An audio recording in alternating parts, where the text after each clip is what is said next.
Hello guys, আমরা ready হয়ে যে ইফতার পার্টিতে চলে আসছি। কার বাসায় আসছি? আপেল মাহমুদের বাসায়। নো নো নো, আমার প্রাণ প্রিয় না। যদিও ভাবছিলাম যে এবার রোজায় হয়তো বা একটু শুকাবো, বাট যে পরিমাণে খাওয়া দাওয়া হইতেছে কোনো অংশের চান্স নাই, বরং আরো মানে বেশি হয়ে যেতেছে সব। এই যে তার রান্না চলছে এখানে, হচ্ছে এখন বেগুনি করা হবে। আমরা একটু আগে আগে এসে পড়ছি, গরু মাংস রান্না হইতেছে। আর এই যে এখানে ছোলা সে অলরেডি, এখানে কি ডাল ব্লেন্ড করবে। এই যে ডিম এখানে করা আছে, সো কাঁচামরিচ, এটা হচ্ছে পুঁই শাকের বড়া, এটা পাতাকপির বড়া, আর এখানে হবে ডালের বড়া। মানে নানার বাড়ির সব একসাথে হবে আজকে, সবাই বিশাল আয়োজন চলতেছে। তো পুরো প্রোগ্রামটাই হচ্ছে আপনাদের সাথে অবশ্যই শেয়ার করব। তো দেখতে থাকুন আমাদের ভিডিওটা।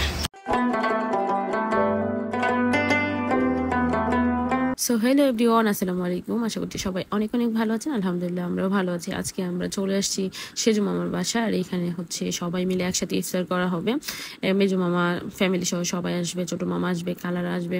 তো সবাই মিলে একসাথে করা হবে, যেহেতু অনেক মানুষ আর এখানে অনেক ইফতারের আয়োজন করা হইতেছিল। আমি একটু আগে আগেই চলে আসছিলাম সেজু মামার বাসায়, যেহেতু অনেক মানুষের ইফতারের আয়োজন, সো যেন একটু আফিল মামিকে হেল্প করতে পারি, যেন একটু সকাল সকালে চলে আসছিলাম। আমি আসার আগেই মামি হচ্ছে রান্না প্রায় করে ফেলছিল, মাংস মাছ ভর্তা এগুলো করা হয়ে গেছিল, শুধু হচ্ছে বড়া বেগুন এগুলো করা বাকি ছিল। সো আমি আইসা এগুলো করলাম। আর এদিকে হচ্ছে আপেল মামি সবকিছু রেডি করে ফেলতেছে, যেহেতু ইফতারের টাইম হয়ে গেছে। আর এদিকে হচ্ছে ইতিমধ্যে সবারই আসা শুরু হয়ে গেছে। এই যে আমাদের রোজা চলে আসছে, আপনাদের ভাইয়াও চলে আসছে, এদিকে হচ্ছে এদিকে চলে আসছে আমান।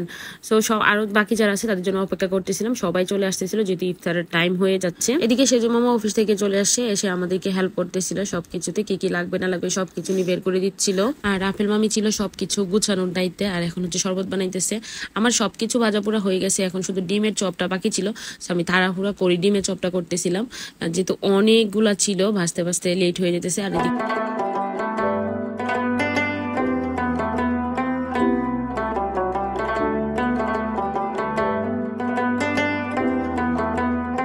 আলহামদুলিল্লাহ সবাই চলে আসে, আর ইফতারেরও সময় হয়ে গেছে। সো সবাই হচ্ছে ইফতারি খাচ্ছে। আর এদিকে হচ্ছে সেজু মামা আলাদা করে বড় একটা প্লেটে হচ্ছে একসাথে ইফতার মিক্সড করতেছে, সবাই মিলে যেন আমরা মুড়ি মাখা খাইতে পারি। কারণ আমরা হচ্ছে জিলাপি বা বুন্দিয়া এবং সবকিছু একসাথে মিক্সড করে যে মুড়ি মাখাটা হয়, এটা আমরা সবাই অনেক ভীষণ পছন্দ করি। ছোট মামা অনেক দূর থেকে আমাদের সাথে শুধু এই ইফতারটা করার জন্য ডিউটি করে সারাদিন, তারপর হচ্ছে ইফতারের আগে আমাদের কাছে এসে পৌঁছাইছে। মেজো মামাও চলে আসছে, সরাসরি ডিউটি থেকেই চলে আসছিল। তো সবাই মিলে হচ্ছে ইফতার করতেছিলাম। মামার হাতের মুড়ি মাখাটা এত স্বাদ হয়েছিল, অসাধারণ। সবাই মিলে একসাথে ইফতার করে দেন হচ্ছে সবাই বসে আড্ডা দিচ্ছিল নামাজ শেষ করে। আর এদিকে হচ্ছে অমি অনেক সুন্দর সুন্দর করে কথা বলতেছিল, সবাই মিলে অমির সাথে মজা করতেছিলাম। মানুষ আসলে সুখ খুঁজে, সুখটা আসলে কোথায়? সুখ তো হচ্ছে এরকম একটা সুন্দর পরিবারে, যেখানে কিনা সবাই মিলে একসাথে বসবে, একসাথে খাবে, সুখে দুঃখে একজন আরেকজনের পাশে থাকবে, একজনের কষ্টে আরেকজনের কাঁধে হাত রাখবে, একজনের আনন্দে আরেকজনের খুশি হবে। এটাই তো হচ্ছে আসল সুখ।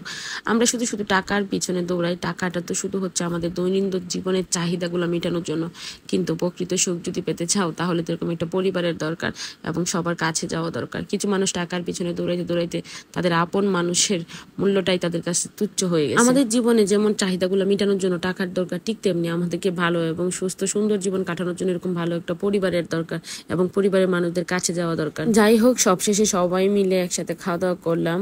এখানে ছিল গরুর মাংস, বিভিন্ন ধরনের ভর্তা, মাছের ডাল, ভীষণ মজা করে সবাই মিলে খেলাম। আজকের ভিডিওটা এই পর্যন্ত, ভালো থাকবেন সবাই, আল্লাহ হাফেজ।